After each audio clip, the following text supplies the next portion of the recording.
Good evening, ladies and gentlemen. Welcome back to another episode here on African Confessions. There is a message that I want to share with you guys. Well, this message, it comes from a translation of a message that I received.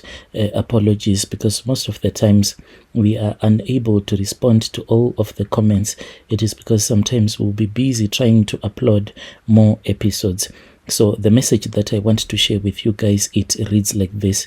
Hello, my brother, how are you?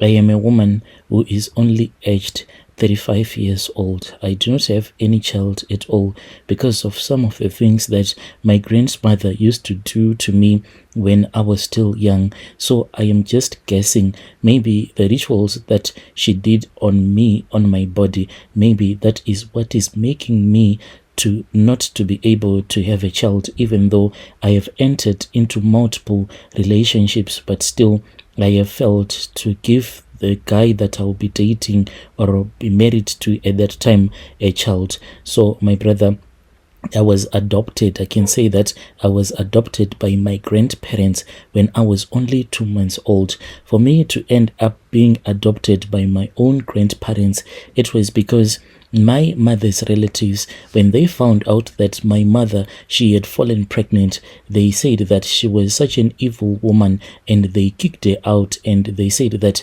they didn't want anything to do with her and with the pregnancy that she was carrying.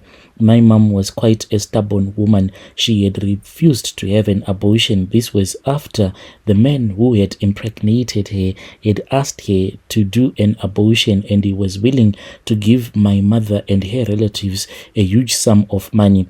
That is why when my mother refused to have an abortion, everyone from her family side, they were really angry at her, because if she was going to have an abortion, this was going to be a very big check for them. So my mother then ran away from the city. She then came and she then started staying with my grandparents, who were her in-laws, even though they never admitted that she was like a daughter-in-law to them.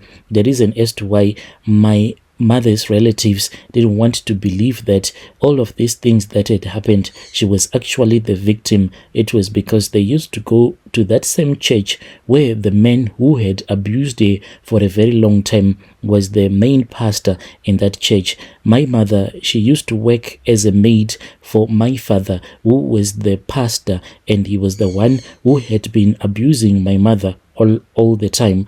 When my father's wife, the one whom he had been married to, was not at home, that was when my father would enter into that bedroom where my mother would be sleeping. Then he would start sleeping with her until she fell pregnant.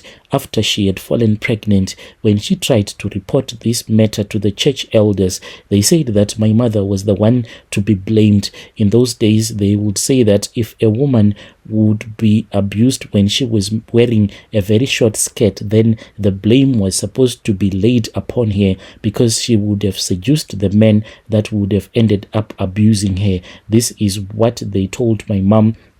They said that we know that you have been wearing these short skirts at work. That is the reason why the pastor ended up getting attracted to you as a man. What did you expect him to do? You need to ask God for forgiveness, because what you did, you are just a sinner that is headed for hell. This is what my mom was told by the church elders. When she ran to her relatives took her, but after the pastor had gone and spoken with my mother's relatives and told them that he was willing to pay the damages if my mother was going to agree to have an abortion done, but when my mother refused, everyone just turned their backs on her, and they said that indeed she was an evil woman who had denied them the right to be given the money by the men who had abused her. My mother then ran away from the city. She came and she started staying with my grandmother and my grandfather. When my mother was pregnant, this was in the time of war. So one of my father's brother who was in the army, it was two of them. They had gone to the DRC whilst they were serving in the army. So one of my father's brother, he died in the war that happened in DRC. I think this was soon after Kabila, who was the president at that time, was killed. And when my mother had ran back to the village, they started blaming her, and they said that she was the one who had sent her charms so that my uncle can be killed. My mother was then forced to eat my uncle's body. This was when my uncle's body had been repatriated back from DRC, and when it came to the village, I was told that my grandmother, she then started crying, and she then started pointing a finger at my mother and saying that I want you to open up my son's coffin so that you can feed and feast upon his flesh, because this is what you wanted.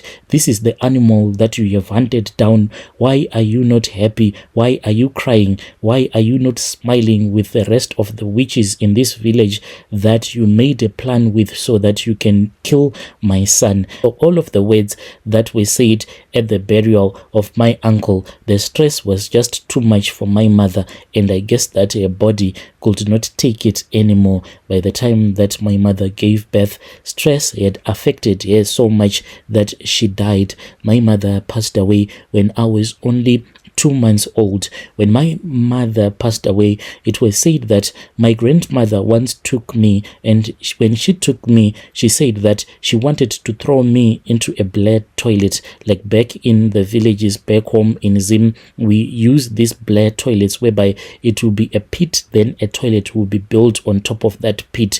So my grandmother, one day it was said that when I was crying a lot, then my grandmother got so angry, then she snatched me up and she took me from the woman who was taking care of me, and she was giving me God's milk. She said that I was making too much noise, and she wanted to sort me out once and for all so that I can remain quiet and give her peace in her own compound. After she had snatched me, she then went into the black toilet, and she wanted to throw me inside that toilet. It was said that my grandfather was the one who saw what my grandmother wanted to do. He then ran, and he was the one who stopped my grandmother from performing such an evil act.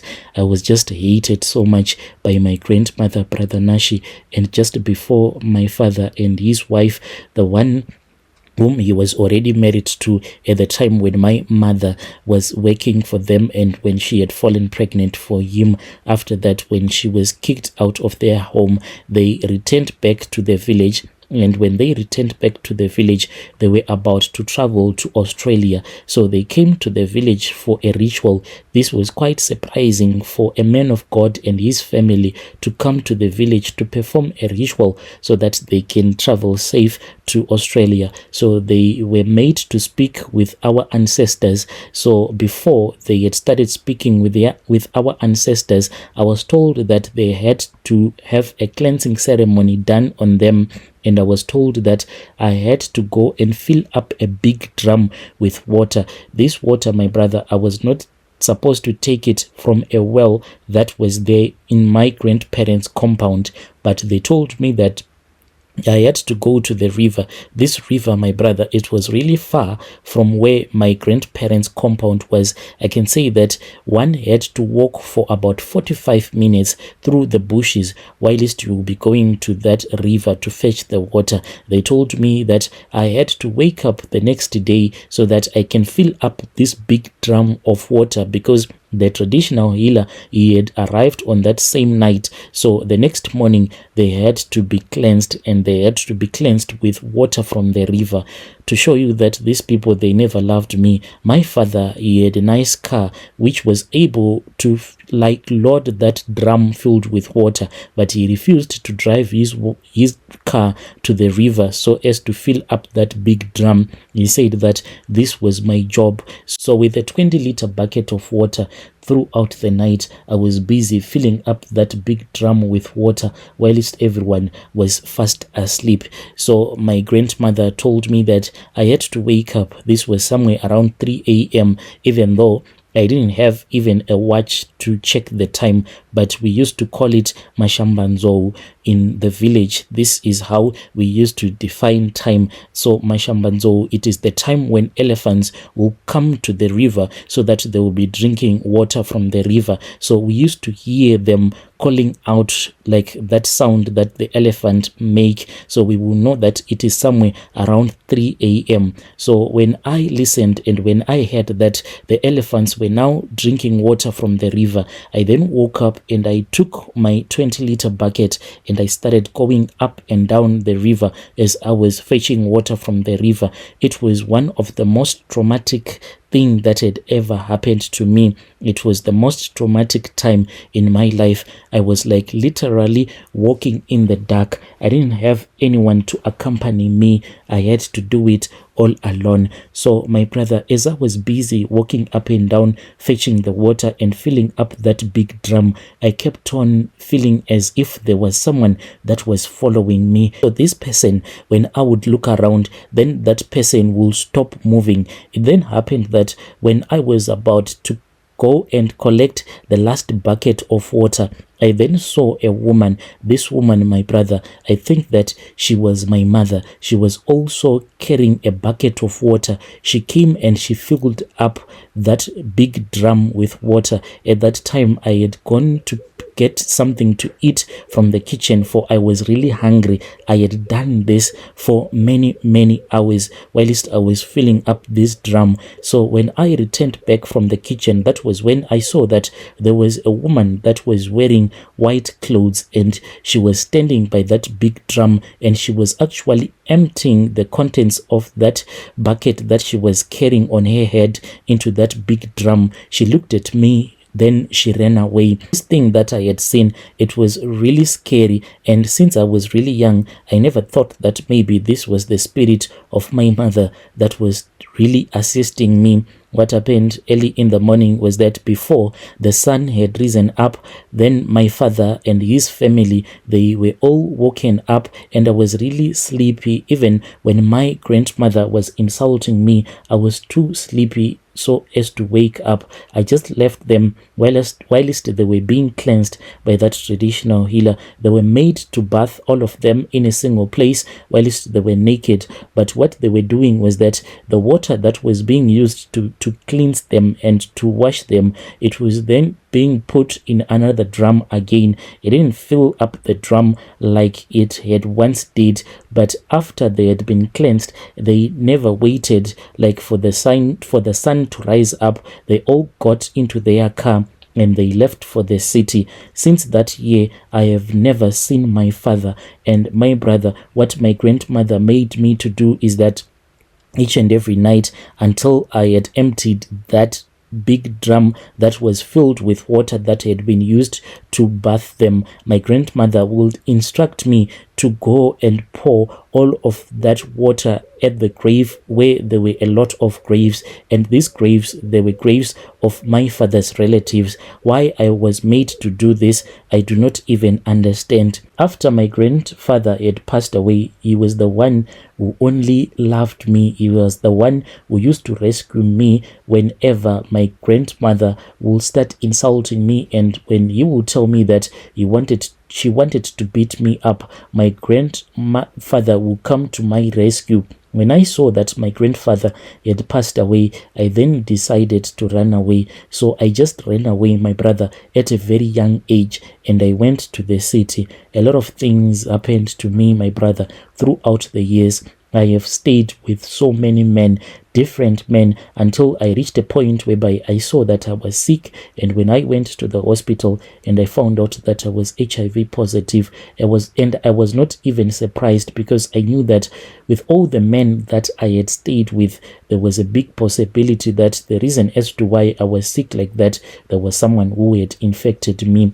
That is how I ended up being the person I am right now. I do not have a family. I do not have relatives, for there is no one that likes me. When I heard that my grandmother had passed away, I never even bothered myself to go and to attend a funeral. I just said that let me live my own life. They hated my own mother. So there is no way that they were going to love me. As for my father, I don't know if he is still alive or if he died a very long time ago. I do not even remember his face anymore. For many years have passed since my father went to Australia with his wife and his family.